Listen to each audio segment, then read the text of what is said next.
Okay, this is Rhonda Thomas, and we're just about to do personal finance exam review, final exam review that will cover chapters 14, 15, 16, 17, 18, 19. So the last six chapters, and I'm opening the review now. Now remember, unlike what we do for each chapter, you're going to have a different set of numbers than I do. But it's going to be the same problem. So if you'll kind of follow along and try to work your numbers. Now, I know some of you work ahead and that's fine. But I'm going to go through these step by step with the calculator and my spreadsheet. So I think I'm ready. So this is our last time to do some problems together. So hopefully you've learned a little. Hopefully maybe some of you have even decided that math might not be as bad as you thought if you're not that big of a fan of math. So sometimes it's just a matter of seeing the process. All right. So a lot of what we're going to talk about for the final is investing. Okay, investing. 14, 15, 16, 17 are all about investing, and then 18 and 19 are planning for retirement and planning for what happens after you pass if you have money. All right, so first one is just a total return. So we want to figure out the return. Remember, a return is the amount you're making on top of your investment, right? So whatever you do, you always put down what you purchased first. So let's find what we're purchasing. We're purchasing 101 shares of stock for $35.20 a share. So let me put that in. And we'll see how much we spent, right, on our purchase. Okay, and then above it, you'll want to put down either what it sells for or its new value. Okay, so let me see. I got $35.20. And let me finish reading. 1 year later, he sold the stock for $41. So we were buying it for $35.20. We're selling it for $41. So we're going to have a profit from the sale. The other thing we have to pay attention to is it said he paid a broker $14 when he purchased the stock and $39 commission when he sold it. So when you have a commission and you're purchasing, you add it to the purchase. When you have a commission for selling, you subtract it from your what you made. And then we've got dividends. Okay. So what I always do is put down the information for the purchase, right? So once again, 101 shares at 35, and I have a $14 commission to add to that. Okay, so let me get my figure here. So if you wanted to do a formula, it would be 101 shares times the price you paid for the stock plus however much they're telling you is the commission. Okay, so I got $3,569.20 as my purchase. Then above that, I would put in, and it looks like we sold all the stock. So I had 101 shares that I'm selling at $41 a share. And then I'm going to subtract the commission that they said that I have, which is $39. Okay, so let me plug this into my formula here. We subtract the commission when we make sale. So my profit from that in dollar value is $532.80. And then I add my annual dividends. Okay, my annual dividends, and it looks like he only held on to these shares for a year. Okay, so if he would have held on to it for more than a year, then maybe he would have gotten the dividends more than once. But it looks like our problem is only getting those dividends one time.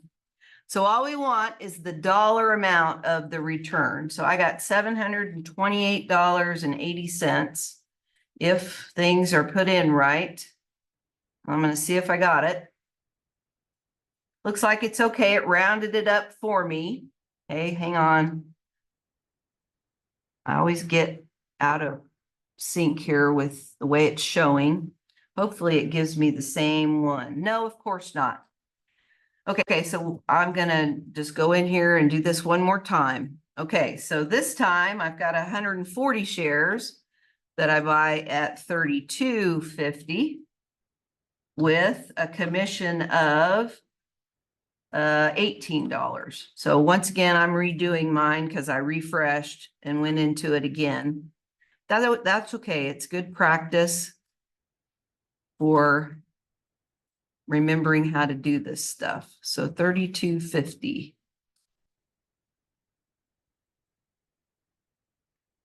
My commission is 18. Okay, so then I sold all of those shares for $43 a share.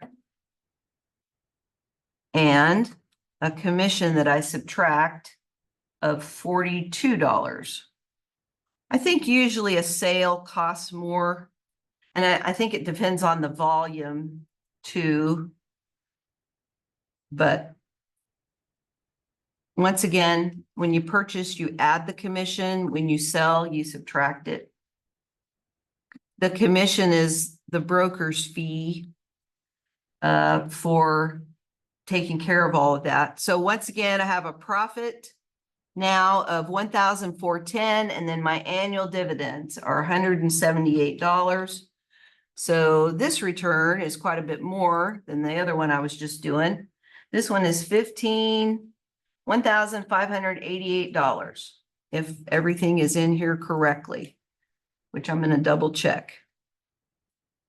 Let's give it a whirl. Hey, it worked. Does anybody need any help? Anybody need any help? So once again, if you'll do things in that order, it will help. All right, now we're going to do something similar or the exact similar one and go with the rate of return. Okay, the rate of return. I thought, but no, I guess not. Let me just show you. If I had to do the rate of return, if I did, then I would simply take the total return and I would divide by the total amount that I had to invest to get this started. So you would take your total return and divide by your purchase amount. And it looks to me like if it asked, if that said return, if this said total return, total rate of return, the word rate can make this into a decimal, right? So you would divide your return numerator, this is your denominator, and that's pretty good return, 34.76% in a year. That's pretty darn good. Okay, Lizzie, glad to see you're here. Let me add you to a Viso here.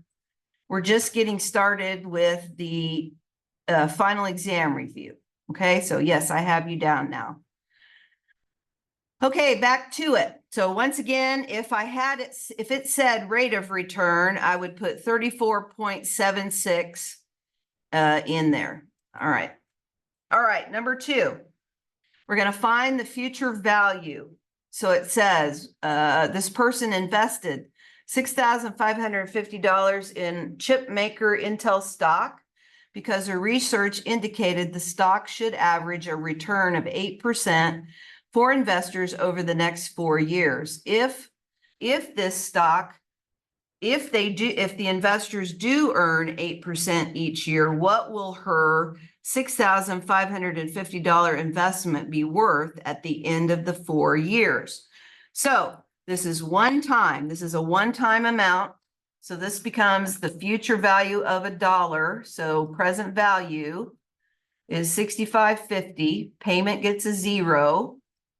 I'm looking at 8% and we're looking at 4 years. Okay, 4 years is the time.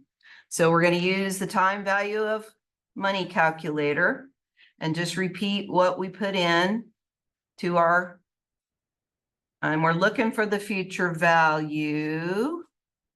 And we want the rate of return 8%, 4 years, turn that to annual. So the future value of that one amount that she's putting in an account should be $8,911.20. Now I'm going to feed that in. See if and it says round your final answer to 2 decimals. I'm going to go ahead and put it in there just like the calculator gave me, because it is money, right? It's not unreasonable to take it to 2 decimals when we're talking money. Now, no, yep. So even though the US Mint is not creating pennies anymore, there'll still be a reason to take it to 2 decimals. All right. Let me see who just came in here. Just a second. I think. Oh, okay. Nope. I think we're good. All right. Keep going. Keep going. All right. This next one is, as a stockholder of Diamond Petroleum Company, you receive an annual report. So when you invest, you get stuff in the mail or stuff at your access. You get documents that you have access to about the businesses you've invested in. So publicly traded companies are supposed to report their financial statements on an annual basis. The firm has reported assets of 16 million. So you might put down $16 million worth of assets, okay? And not 160 million, but I always get too many zeros. We have 9 million in liabilities, okay? And then we have after-tax earnings. I have 3 million, 3.0, okay, so 3.05 million and 1,800,000. So let's see here if I got this right. 3.05. So this is 3 million. 3,050,000, right? 3 million. My brain is having troubles. Okay.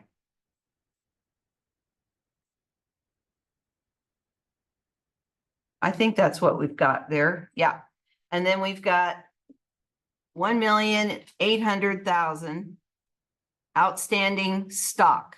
1,800,000. So when you put all these things together, the first one we are going to answer is called the earnings per share. Earnings per share.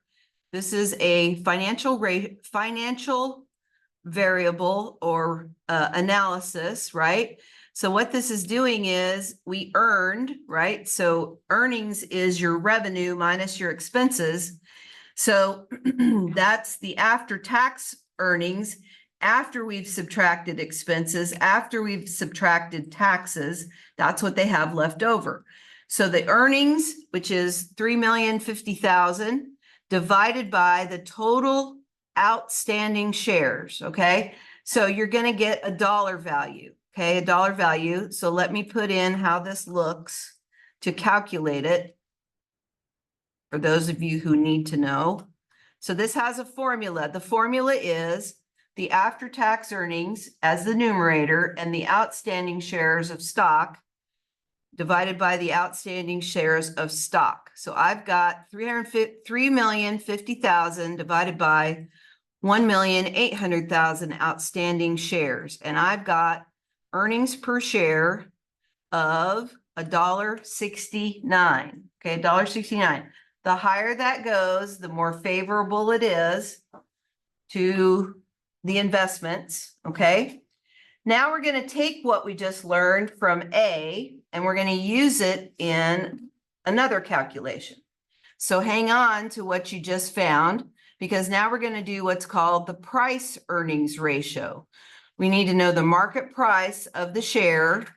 Then we're going to divide by that earnings per share we just found. So my market price is $40. Okay, so I'm going to put that down as the price. And then I'm going to calculate. Okay, so we take earnings, we take the price. Price becomes the numerator. The earnings per share becomes the denominator. And this is the calculation that I have. And I'm going to do it on a calculator too. Sometimes doing it on a calculator, sometimes Excel tries to help too much. And I just want to test it. So let me see what I got here. So I got $40 divided by 169. So I got 23. So this is how many times we've earned our earnings per share. So usually the higher the better. I got 23.6686 is what I've got. And what do they want? B, 2 decimal places and final answer to the nearest whole number. So I think it's going to be 24. I'm going to put in what I have and see if it rounds it for me. So if they want this to 2 decimals, I'm just going to put this in to see what happens. Yes, it rounded it to 24 for me. Okay, so yep, I'll put connect rounded answer, which is nice. Sometimes it does and sometimes it doesn't. Most of the time, I think it does. And that answer ended up being $24. So you say, what does that mean? What does it mean when your price earnings is 24? Price earnings ratio is 24. What that means is the price of the stock is 24 times the earnings that's calculated. And the higher that goes, the more favorable it is for the company and the stock. Okay. All right. This last one is called your book value per share. Book value. Let me move this down so that I have it down here instead. All right. So book value takes the assets, subtracts the liabilities, and divides it by the outstanding shares. So in my case, I've got 16 million in assets. And I subtract the 9 million in liabilities, and then I'm going to divide by 1,800,000 shares. Okay, and let's see what we get here. Looks like we get $3.89.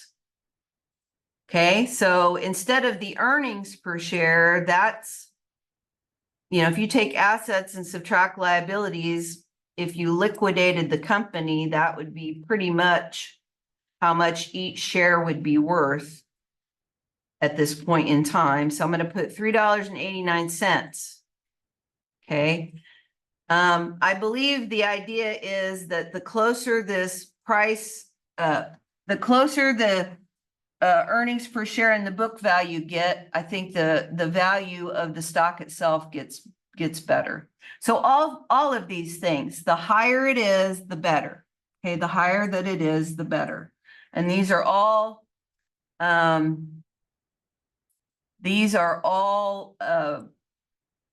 indicators of what's going on with the company. However, the only thing they don't show you is what was last year's, what has happened over the last 5 years. So the only thing they're not adding to this is a comparability to another time or another company or something like that. So we really don't know if this is good or bad without some comparison of either what it's been in the past or with another company. All right, moving on. Okay, number 4. Calculate the annual interest and the semi-annual interest payments for the following corporate bonds. Okay, now we're going to get into chapter 15. We just did 14. Now we're going to do 15. So when it comes to bonds have a face. Bonds have an interest rate or a contract rate, and bonds have a maturity time. Okay, the face can also be called the principal. So what we want is we're going to buy $1,000 corporate bond for all 4 of these scenarios here. We've got a bond that pays 5.8, 6.5, 4.45, and 5%. So each one of these I'm just going to take separately, but they're all going to be $1,000 bonds. So my first interest rate for A is 5.8. Then you would take $1,000 times 0.058 times 1, okay? And you would get $58, okay? And then half of that is the semi-annual interest amount. So you could then set up a formula to divide whatever we calculate here into 2, and then that's how that's going to go in. So the annual interest is 58. Oh, and I've got to put it in 2 decimal places, so watch it. And then the semi-annual interest is half of that with 2 decimal places, okay? So there's the first one. If it's okay, we'll go ahead and put all these in and see how we're doing. Okay, my second bond that I buy is got annual interest rate of 6.5. Now, once again, this is the contract rate. This is the rate that the bond has on itself. So this will never change, okay? So we're just talking about how much interest it's going to pay each year. So it looks like it's going to be $65 in interest annually. And if we divide that by 2, we get $32.50. So that becomes the semi-annual interest. Okay, my third one is 4.45 is the contract rate. Okay, and then that means annual interest of $45. And hold on, I put the wrong number in, $45. And then half of 45 is $22.50. And then finally, the last one is 5%. 5%. So that means our annual interest is $50. We're going to take that in half, and half of that's going to be 25. Okay, so they're just trying to make sure you understand the concept of the interest. And remember, if you buy the bond, you get that interest. If you sell the bond, you've got to pay that interest. I forgot this isn't accounting. So sorry if we're only worried about how much interest we're going to receive because we own the bond. Okay, so $50.25. And let's check our work. Make sure we're working these okay. Uh-oh. Oh, it's going to be $44.50. See, I missed a little. So this should be $44.5 there. Missed a little bit there. 4.5. There we go. $44.50 instead of $45. So they do want you to be more exact with these. And then half of that's going to be $22.25. Okay, so if you get this one on the test, just try to be as narrowed down to 2 decimal places as possible. Okay, number 5. We're still dealing with bonds. So William purchases a 20-year U.S. Treasury bond 6 years ago. He paid $1,000, or the bond itself is $1,000. Now remember, this is a U.S. Treasury bond. The bond pays 4.5% annual interest. 6 years later, he sold the bond for $1,042. Okay. So remember the face, okay, our bond has a face of $1,000. I'm going to put in the contract rate of interest minus 4.51. It makes annual interest payments, and we're looking at 6 years into the future, okay? 6 years into the future. So he bought the bond for how much? $1,000. He sold it for $1,042. So we've got a profit of just the bond price itself of $42. Now I'm going to calculate total interest, okay? Total interest for 1 year. And then we're going to take that times the number of years that we have the bond. So it makes annual payments, and it's 6 years to maturity, 6 years to maturity. Okay, so we do need to write that down. Okay, let's figure out our interest then. For 1 year is 4.51. So we're looking at, let me do my math here. Okay, so we'll take equals $1,000 times 0.0451 times 1. I always put that times 1 so I don't forget about that extra year. Okay, now this is only 4 years, so I've got to add 2 more to my calculation. Now then you could take it times, here's a shortcut. Okay, but I'm just showing this to you to represent each year of interest. Okay, then I need 2 more years because mine is 6 years. Okay, so let me insert. All right, so now let me copy this 2 more times. And then I need to make sure my formula is reaching for all 6 years. Okay. So what is the total interest earned during the 6-year period?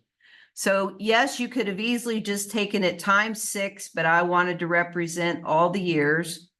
So if you hang on to that bond for 6 years, in interest, you will have calculated $270.60. That annual interest is $45.10. My total return is the profit made from the bond, buying and selling the bond, and to add the 6 months worth or 6 years worth of annual interest. And the total return is dollar value. Okay, total return is dollar value, not the rate of return. Okay, so it's $312.60. Okay, let's give that a whirl. Okay, just for the heck of it, in case it asks for the rate of return, okay, we would take the total and divide by the amount we invested in the first place. And I think that's $1,000. So I want that, not times, hang on just a second. Divided. All right, so we want to divide. So we want to take our total return and divide by the amount we invested. And I want to turn that into a percentage. 31 point, I think there's a little on the sides there. Yeah, 31.26%. Now they're not asking, but in case they did, that's how you would do it. It doesn't hurt to know how to calculate your rate of return, because sometimes the rate of return looks a little bit different than the total amount of return. Okay, number 6. Here's one thing that I don't know if I communicated real well when we were doing this, but I want to make sure I do today in case you get a problem like this. So when you look at the bond price, if you look at the price of a bond, how much a bond is selling for, there's a way that they quote them. When a bond is quoted, like this one says 89, that means that's the percentage of the face that the price of the bond is. So our face is 1,000. Our bond quote is 89. Okay. So the bond price will sell at $890. Okay. $890. That means that bond is selling at a discount. Okay. It's selling at a discount. Okay. And the reason, well, they're not even going to ask you that. So our bond is selling at a discount. The reason is our contract rate is smaller than the market rate. So there's market rates out there in the market that people could invest in that's more appealing. To make our bond appealing, we have to offer it at a discount because it's not paying as much interest. But so if this quote said that the bond was paying at 103, that bond would be selling at a premium, and it would be selling for $1,030. Okay, 103. So it's just whatever the bond face is, and then you turn the quote into a percentage. Okay, so once again, if it's over 100, then it's going to be selling at a premium. If it's selling at 100, it's selling at its face. If it's selling for less than 100, it's a percentage of the face that you would need to know. Okay, moving on. You say that's way too much. I understand. Okay, back to some assets, liabilities. We're going to find now, I believe we've crossed over into the mutual funds chapter now. Remember, mutual funds are similar to buying a stock, but it's a pool of investments, and they break that pool up into shares. So you actually, when you invest in mutual funds, it's not as risky as putting all your money into one company's stock. Okay. So if this New York Equity Growth Fund has $1,556,000 worth of assets. Nope.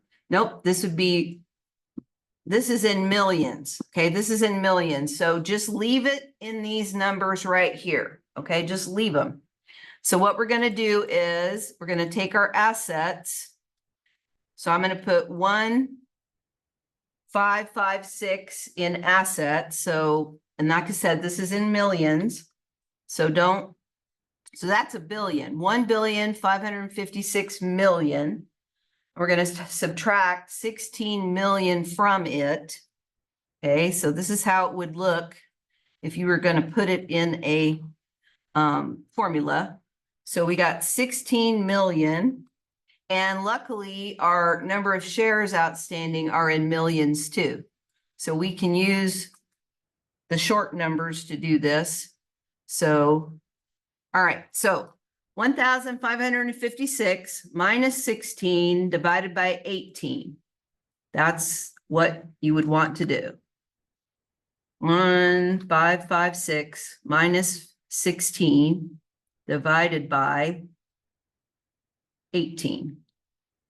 Okay, and this is going to give you what's called net asset value.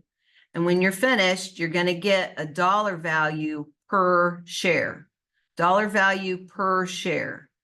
So this is kind of, see, it's kind of like, I'll go back up here for just a second. It's kind of like book value per share. Okay, kind of. So this is known as net asset value per share. So 85.56. And let me know if anybody needs any help with your problem, because I'll be happy to put numbers in. That's not correct, is it?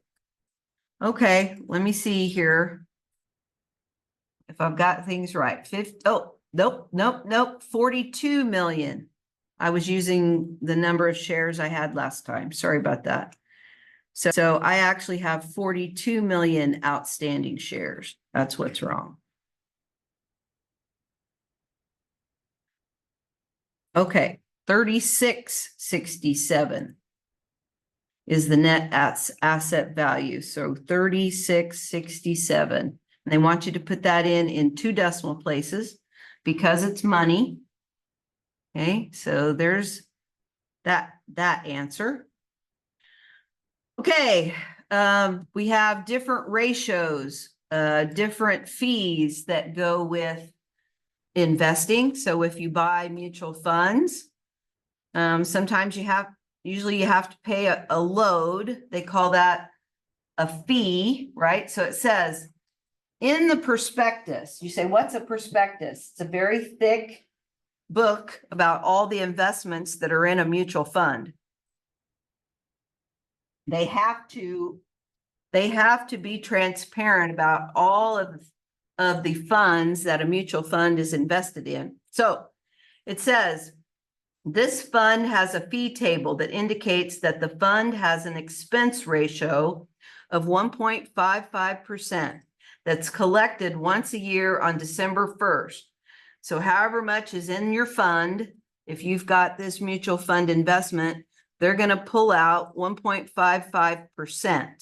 Okay, so let's put down how much the fund value was on December 1st. So this fund value is 129,150. We're going to take that times 0.0155, right? So they're going to pull out, and you probably won't even notice it, because if your growth is being deposited in this account, which it normally is, usually you have enough growth that you don't realize that the fee is coming out. But okay, so I'm going to put this, so it's 1.55%. It's a fee that the fund manager charges, or the company charges, to keep your investments with them. And you're getting their expertise, because they're always massaging that fund. They're selling a little here, buying a little here, you know, and it's their job to watch that fund so that it doesn't tank too much. Now, did I get it? I didn't even look. Yes. Okay. Okay, number 9. Assume that a year ago we bought 220 shares of a mutual fund for $25 a share. And then you received income dividend of 32 cents a share and capital gain distribution of $1.05 per share during the past 12 months. Also assume the market value of the fund is now $27.50 a share. So whether you sell your shares or not, the gain that you would have made or potentially would have made has to be calculated. Okay, so I know that's the world of finance for you. Let's go through this. The first thing we want to put down is, what did we purchase? Okay, my scenario says I purchased 220 shares at a price of $25 a share. So I'm going to put that in 220 at 25. So it took me $5,500 to invest in this fund. Now, they didn't include anything about commission. So if they don't include anything about commission, you don't worry about it. Okay. The next thing I would put in is, then what's the new market value? If sold is also known as market value. So if we were to sell it, what would it sell for? And we have to assume that they're selling all of them. So it looks to me like it now, my 220 shares are worth $27.50 a share. Okay, so $27.50 times that number of shares.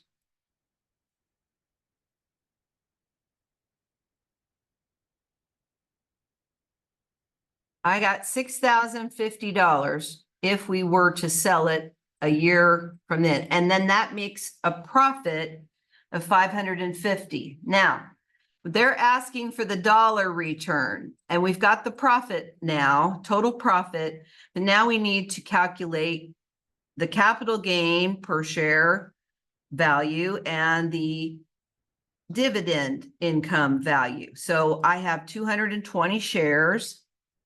And I have a capital gain of $1.05 per share. So I'm putting that in.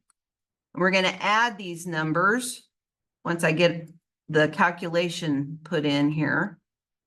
So, and then the dividend income is 32 cents a share.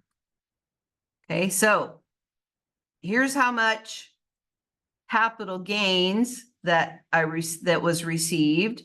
So 220 shares times $1.05 is $231 for the capital gain part. And then $220, 220 shares times 32 cents, which is the dividend amount. Dividends are paid by the share. Okay. So I got $70.40. My total dollar return for this whole investment is $851.40. $851.40. So we had three things to calculate: the profit of the shares themselves, if you sold it, the capital gain per share, its total, and the dividend income per share and its total. And just for kicks, I'm going to do the rate of return again. So rate of return is always a percentage. So you take your dollar value of return. So whoop, whoop, whoop. Let me go back. Yes. Okay, we take the amount of the total return divided by the purchase that we made to make this investment happen. And the rate of return is 15%. You can ignore the negative. Okay, so ignore the negative there. 15% return. All right, for that year. Moving on. Number 10. So Randy bought a rental property for $103,000 with no borrowed funds. Later, she sold the building for $2,003. What was her return on investment? It should say rate of return on investment, and you have to come up with a percentage because that's what they're asking you to do. So once again, we want to put down what we invested. So it looks like we bought it for $103,000. We sold it for $203,000. Nope. Yes, $203,000. So we made $100,000 on this, at least in mine. What? Yep. Okay. All right. Wow. And this is supposed to be, it just says later. It doesn't say how long a time it is. So there's nothing we can do. So the return, well, she more than doubled her money, right? If you double your money, you've just got 100% return. Are you with me? Because you made what you invested. That's 100% return. We made more than that. Okay, so that it may seem weird. Even me, I'm looking at it going, what? Because that's a big return, and you should question it when you get something like that. Did I put the numbers in right? But that's what they're saying. Okay, that's what they're saying. So, yep, that's a massive return. Yeah. So, okay, we are now into the other alternatives for investing, such as rental properties and things like that. Okay, now this one is a little bit longer. We're going to buy a duplex. Hopefully you remember this one a little bit. My best advice is to put down all the information that you know about the duplex and come up with a monthly amount for the duplex, and then divide that monthly amount by 2. That is the easiest, straightforward way to do this. So let's put down the cost of the duplex just for fun. All right, so the duplex, it says it is $180,000 duplex. Now here comes the most important parts. We're going to come up with costs per month. Some of these things we're going to have to calculate in order to get a monthly cost, but we can do that by dividing by 12 or whatever we need to. So the first piece is the mortgage payment that's made. Now they give that to you. So I'm just simply going to enter that into my spreadsheet here of $1,400. They give you $759 that can be deducted from her income tax. So I hate to tell you this, but that doesn't matter how much she can deduct from her income tax. That doesn't matter to a tenant when it comes to calculating how much rent should be charged. So they're just throwing that in there to confuse you. Let's take the real estate taxes. We get those by the what? Per year, per year. So if you get something per year, but you need it by the month, then of course you divide by 12. So let's put in $2,196 divided by 12 to get my monthly amount. So my monthly amount of real estate that I should figure is $183. I got to do the same thing for insurance costs too. Because if you can pay insurance by the year or by every 6 months, you'll actually save money on that insurance. Okay, so my amount of insurance per year is $936. So let me put that in my formula here so that you can see it. Okay, so I've got $936 divided by 12, $78 a month. Now here's another one that gets a little confusing. Then she estimates she'll spend $1,488 each year per apartment. Per apartment. So the maintenance needs to be calculated. We need to take it times the amount she plans to spend a year and then divide by 12. Okay, so here's what I'm doing. 2 times the amount of the maintenance, because she said that's how much she plans to spend on each apartment per year. Okay, and then you divide that by 12. Okay, and that becomes the monthly amount. So 2 times $1,488 divided by 12. I got $248 of maintenance that she's going to pay. Now I'm going to add up all of those amounts to get the total costs per month for the total duplex. Okay, and then I'll divide by 2. Okay, so our total costs for both duplexes, I've got $1,909. Now, what are we trying to find? We're trying to find how much it would take just to break even on our rent, right? So breaking even means you take the costs of something and you make no profit, but you didn't lose any money, right? Bless you. Break even. So bless you. So we're going to take the total value, $1,909, and divide that by 2. Okay, and you would want to know this if you're going to be a landlord so that you would know how much rent to charge if you're going to be a landlord, right? Let's say you're buying this property for family and you're not really wanting to make a profit, but you would like for them to pay you back what it costs you, right? You don't want to lose money. So the rent to break even, if I've got everything in there right, is $954.50. And notice what it says here. Ignore any tax effects. That must be something new because I don't ever remember seeing that.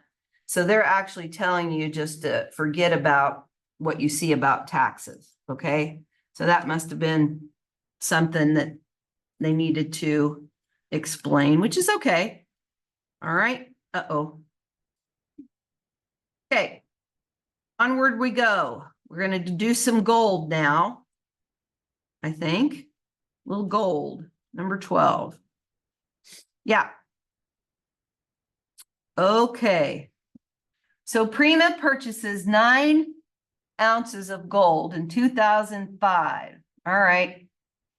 So the purchase was in 2005. How many ounces did I get? 9. Okay, so I've got to fix mine. So however many ounces, and then there's going to be a price that you pay per ounce. I paid $456.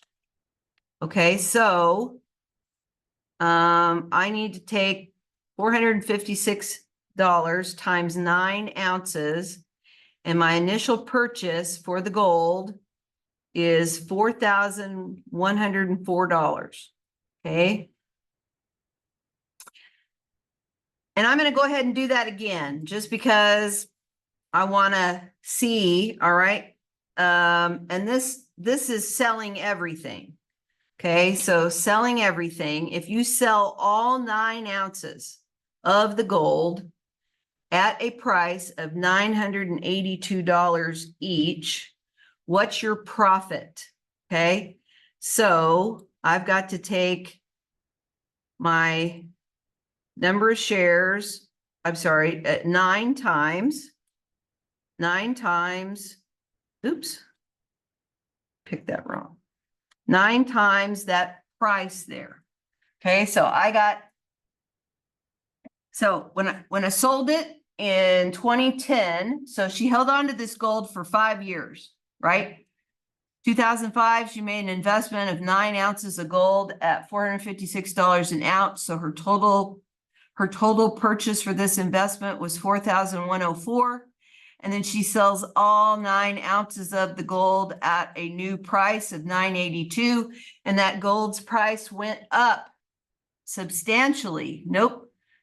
It's actually $1,254. So I'm glad I went through this again for my own calculation. So sorry about that. I've got to change this now to $1,254.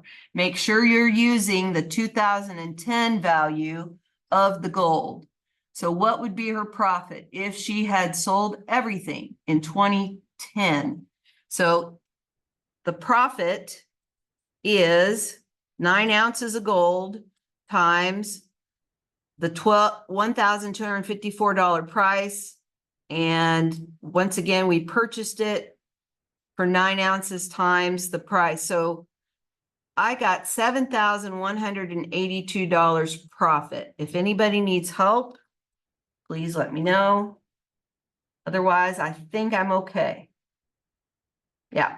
So watch what you're, I know I think we went through about 3 problems like this. They wanted us to sell a third of it. How much would it be?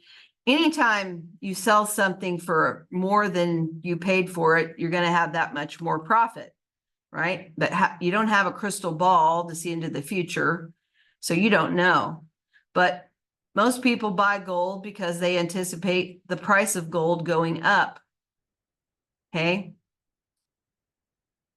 All right, onward we go. Number 13. We're going to work on some net worth here. Net worth, just so you know, the calculation is your assets down here. Assets minus liabilities equals your net worth. This is what they call equity for an individual. Equity would be business, but an individual's equity is called net worth. You say, why do they call it net worth? Because we take your assets and add them together, and we subtract any liabilities that you have and subtract that. And if there's anything left over, then that is the true worth. Once you pay off all of your liabilities, your assets are all yours. Okay, so let's go through here and put in the amounts we have for these different assets. So you would start with the car value. Then you would put in your home value, the amount in the checking, the amount in savings, the amount in your mutual fund, and the amount of personal assets. Those are all of the assets in this problem. 1, 2, 3, 4, 5, 6. We add all of those together and we get total assets. Now let's look for the liabilities. They make it really easy.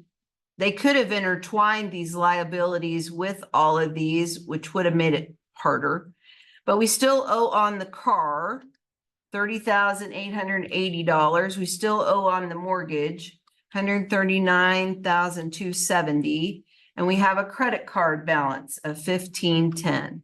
So there are your total liabilities. So here is the calculation written out so you can see it.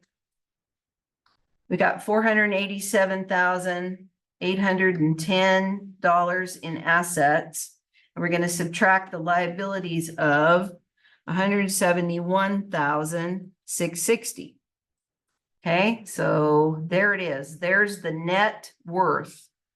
The higher the net worth, the more affluent you are. The more those are your assets. You don't owe anybody. Okay, you don't owe anybody anything.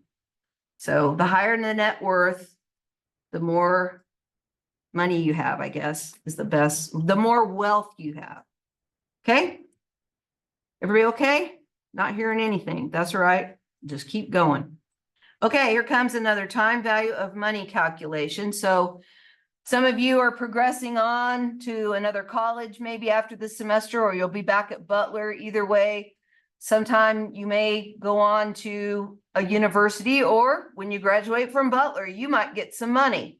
So in this case, Jamal graduated from college and his parents gave him $1,170. He decided to set the money aside for retirement. That's a pretty disciplined college student. After doing some research, he's put the entire amount into a tax-deferred IRA. IRA is an individual retirement account that earns 12% compounded annually. We're going to calculate the future value of that IRA in 10 years, assuming that the interest rate remains the same and he does not deposit any more money. Okay, so this is that one amount, and this is going to be the future value of $1. Okay, future value of $1. I know we're not using the tables anymore, but it's still good to understand that. That's what we're doing. Nope. Yeah. So we're trying to find the future value of $1, and that's one amount. Nope, there it is. Okay, so put in the present value is the gift that he received. He found an account that pays 12%, and we're looking at it in 10 years. Okay, so we use our calculator.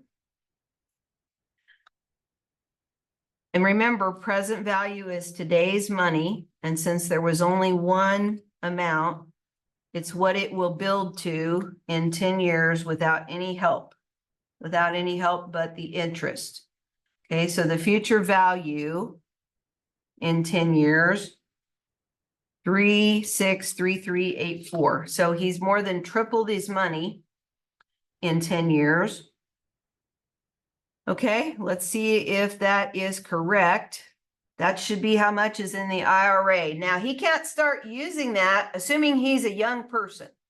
In 10 years, he can't just start using that. That is an individual retirement account.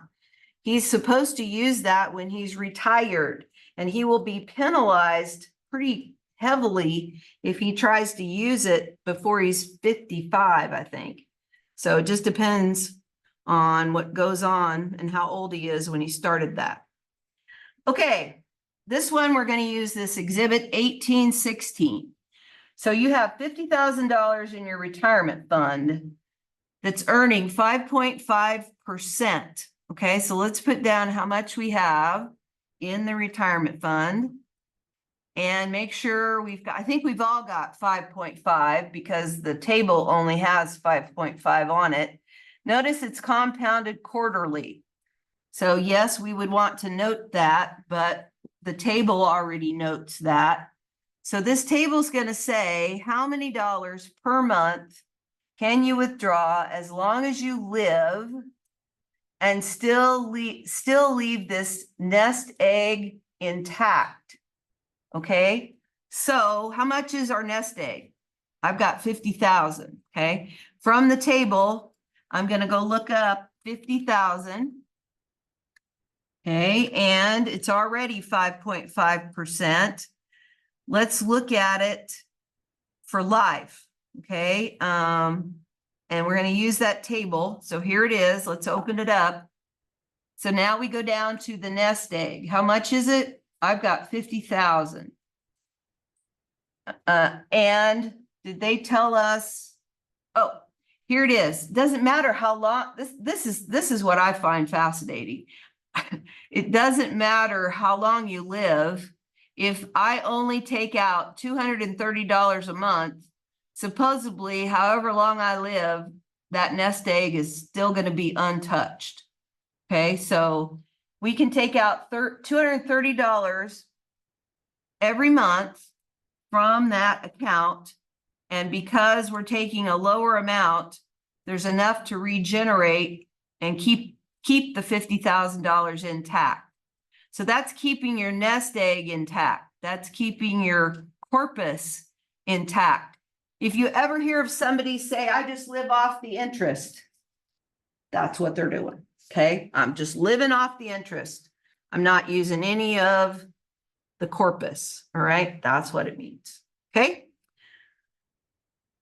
All right. Onward we go. So we could pull out $230 every month for as long as we live, I guess. I'm just trusting the system, and that $50,000 won't be touched. Okay, here comes some more investing in stock. Now this is chapter 19. Chapter 19, we learned that we have gift tax, we have inheritance tax, we have so gift tax has to do with gifting money to someone while you're still alive. Okay, if you pass away, it then becomes inheritance tax, not gift tax anymore. You can only gift while you're still alive. Okay, you can pass it on as inheritance once you have passed, or it depends on how much money it is. So if you pass away with millions and millions and millions of dollars, the estate itself will get taxed. If that gets passed on to a person, however much that is, they may have to pay an inheritance tax if it's above a certain amount. We're going to concern ourselves with gift tax and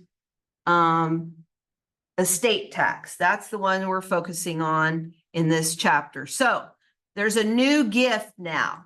The new amount that you can give anybody you want to, right? Anybody you want to is and it will not be taxed as a gift tax, is $18,000. Okay, that's the new amount.